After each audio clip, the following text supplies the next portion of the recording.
Welcome to Social Aloe Ministries, where we are committed to glorifying God while exposing the devil.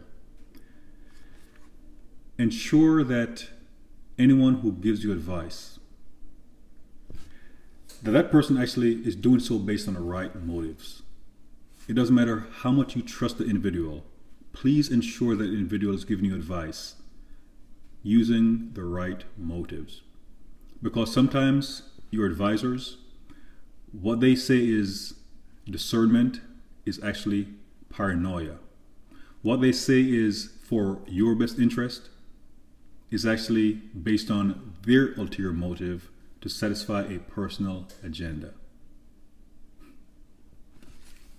I want to share two stories with you from the Bible regarding how some advisors gave advice that on the surface seemed good, but then in time, the true motives were revealed. Starting 2 Samuel 3. Now there was a long war between the house of Saul and the house of David. But David waxed stronger and stronger, and the house of Saul waxed weaker and weaker. And unto David were sons born in Hebron. And his firstborn was Amnon, of Ahinoam the Jezreelitess, and his second, Chileab, of Abigail the wife of Nabal, the Carmelite, and the third, Absalom, the son of Maacah, the daughter of Tamlai, king of Geshur, and the fourth, Adonijah, the son of Haggith, and the fifth, Shephatiah, the son of Abital, and the sixth, Ithream, by Eglah, David's wife. These were born to David in Hebron. And it came to pass, while there was war between the house of Saul and the house of David, that Abner made himself strong for the house of Saul. And Saul had a concubine, whose name was Rizpah, the daughter of Aiah. And Ishbosheth said to Abner, Wherefore hast thou gone in unto my father's concubine?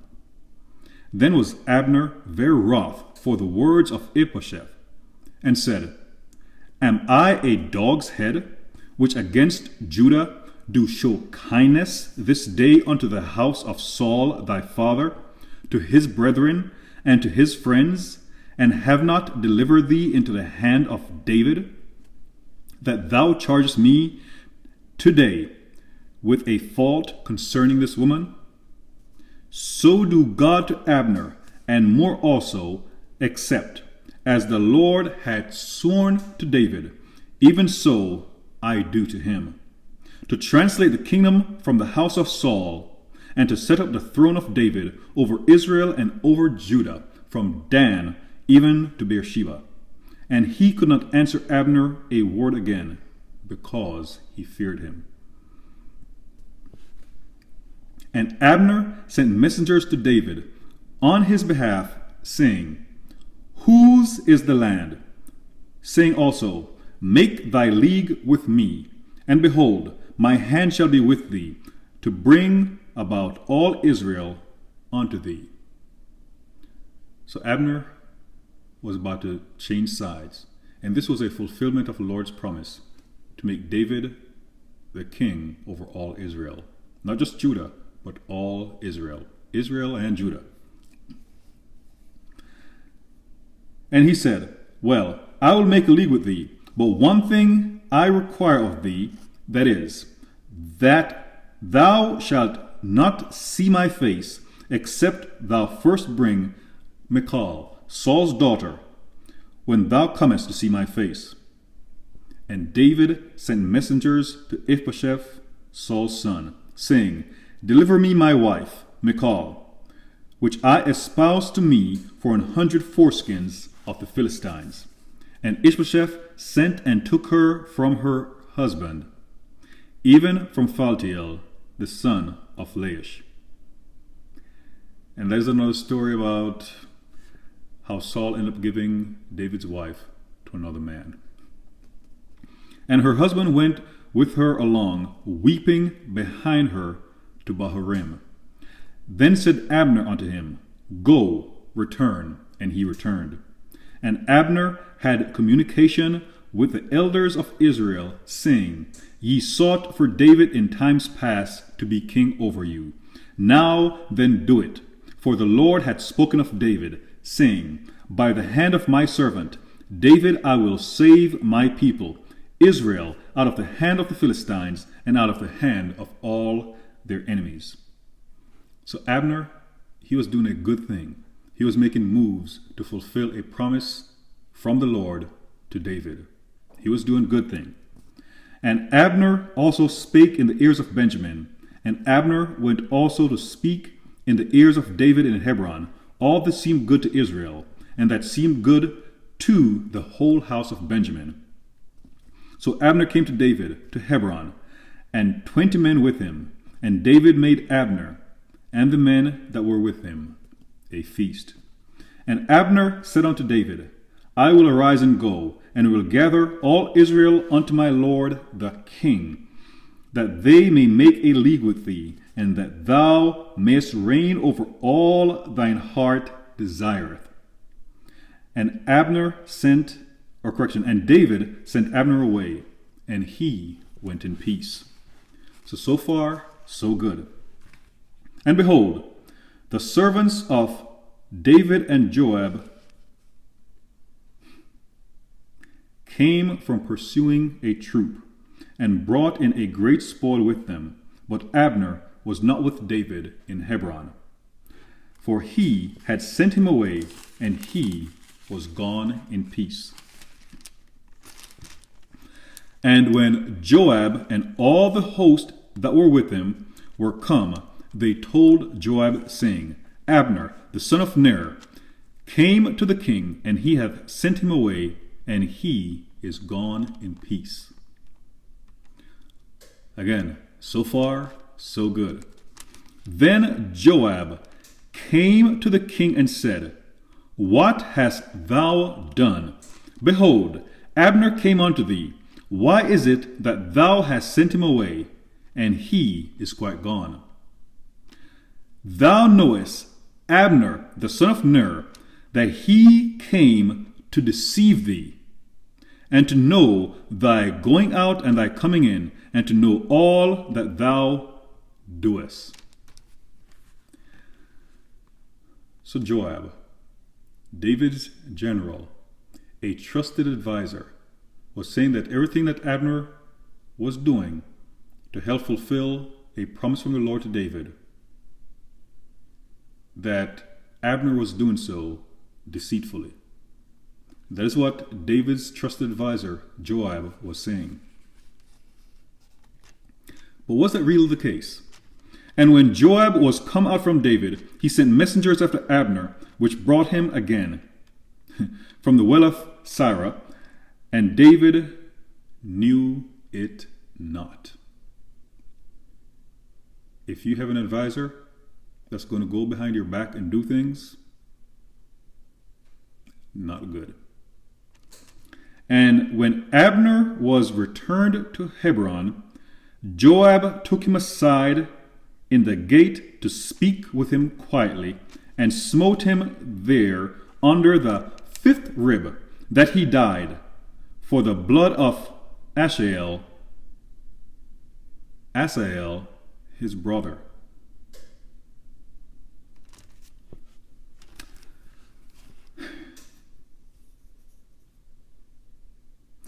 And afterward, when David heard it, he said, I and my kingdom are guiltless before the Lord forever from the blood of Abner, the son of Ner. Let it rest on the head of Joab, and on all his father's house, and let not fail from the house of Joab one that hath an issue, or that is a leper, or that leaneth on a staff, or that falleth on the sword, or that lacketh bread.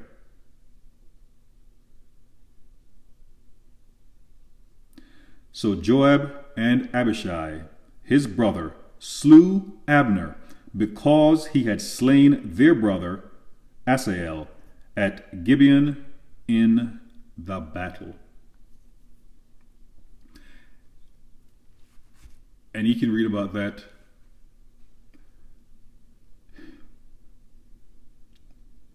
Joab should not have killed Abner. Joab should not have killed Abner. But Joab approached David to make it seem as if Abner was the deceitful one, when it was Joab who was the deceitful one. Joab had vengeance on his mind, vengeance in his heart. So it seemed as if he was looking out for David's best interest, but he was not. He had an ulterior motive. And he went behind David's back, and he did that. Even though I mentioned earlier that Abner was doing things to help bring the Lord's promise to pass,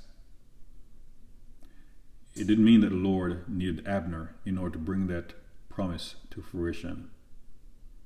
Abner was simply a facilitator. And Joab did the wrong thing. But in spite of Joab's actions, the Lord still made David king over Israel and Judah. So be careful about taking people's advice. Just because they've been your trusted advisor, you always have to check their motives. And there's another example in 2 Samuel 10. And it came to pass after this that the king of the children of Ammon died, and Hunan, the son of his son, reigned in his stead. Then said David, I will show kindness unto Hanan. I will show kindness unto Hanan, the son of Nahash, and his father showed kindness unto me. And David sent to comfort him by the hand of his servants for his father. And David's servants came into the land of the children of Ammon.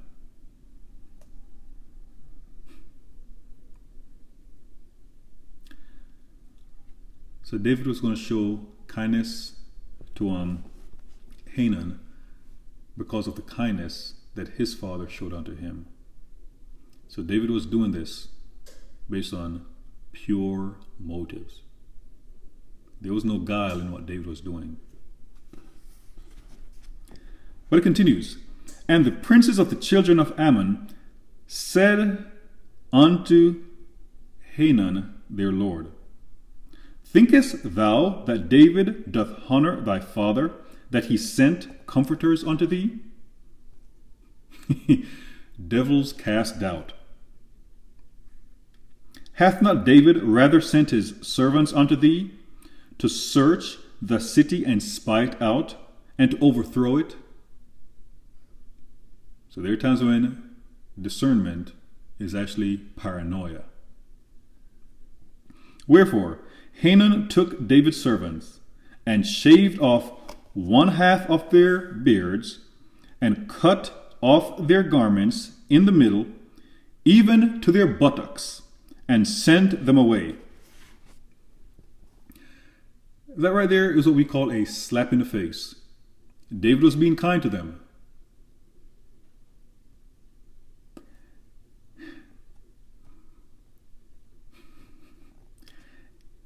The Lord chose David because David was a man after the Lord's heart. But David was not someone to mess with. The lion and the bear who messed with David's flock perished. Goliath perished. So there are two sides of David. There's that soft, gentle side, then there's a warrior. And when he extends that soft, gentle side to you, you don't want to slap him in the face. But all this came because of Hanan's men, them giving him bad advice. When they told it unto David, he sent to meet them, because the men were greatly ashamed. And the king said, Tarry at Jericho until your beards are grown, and then return. And when the children of Ammon saw that they stank before David, the children of Ammon sent and hired the Syrians of Beth-Rehob and the Syrians of Zobah, 20,000 footmen, and the king of Maacah, 8,000 men, and of Ishtob, 12,000 men. So you have to wonder how Hanan felt at that point in time, knowing that because of his actions, he had basically started a war. David was being kind to him, and he repaid good with evil. And when David heard of it, he sent Joab. He was still using Joab despite the previous incident I mentioned, and all the host of the mighty men. And the children of Ammon came out and put the battle in array at the entering of the gate.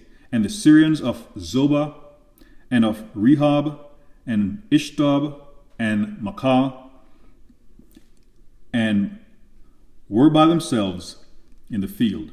When Joab saw the front of the battle was against him, before and behind, he chose of all the choice men of Israel and put them in array against the Syrians. And the rest of the people he delivered into the hand of Abishai, his brother, that he might put them in array against the children of Ammon. And he said,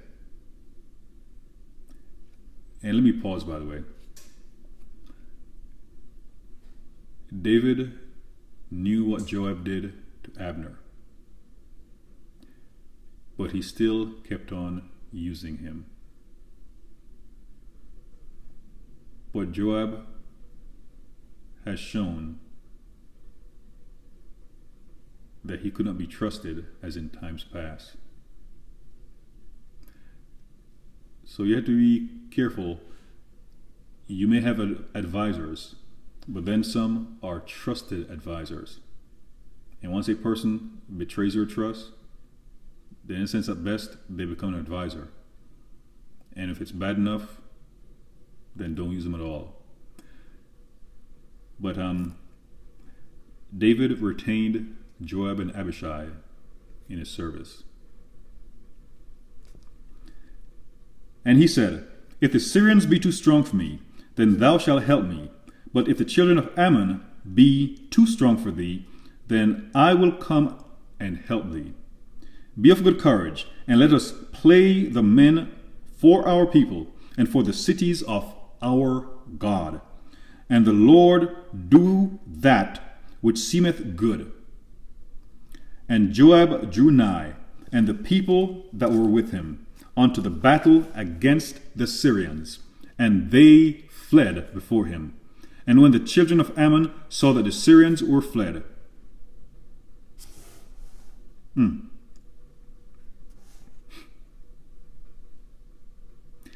so they hired the Syrians, the Ammonites hired the Syrians, but they're not getting their money's worth because the Syrians had fled. Also before Abishai, and entered into the city. So Joab returned from the children of Ammon and came to Jerusalem. And when the Syrians saw that they were smitten before Israel, they gathered themselves together.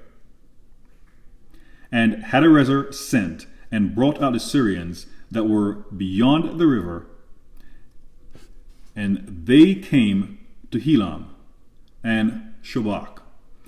The captain of the host of Hadarezer went before them. And when it was told David, he gathered all Israel together and passed over Jordan and came to Helam. And the Syrians set in array against David and fought with him. And the Syrians fled before Israel, and David slew the men of 700 chariots of the Syrians, and 40,000 horsemen, and smote Shobach, the captain of their host, who died there.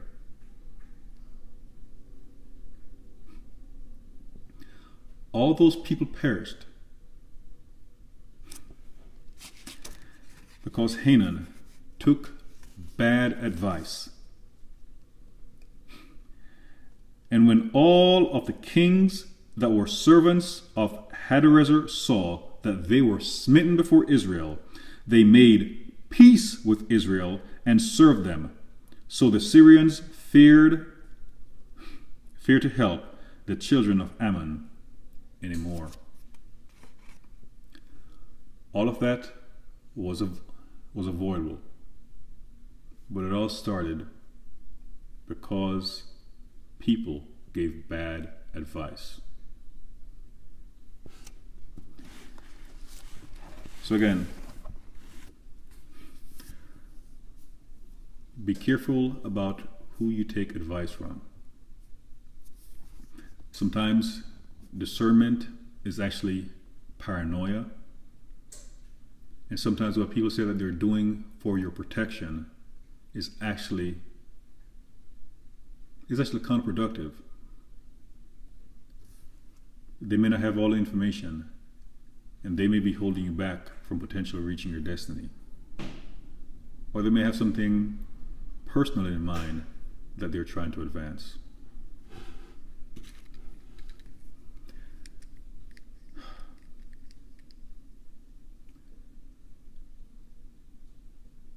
It is good to always seek the Lord, to ensure that what people are telling you is what the Spirit of the Lord wants you to do. God bless you.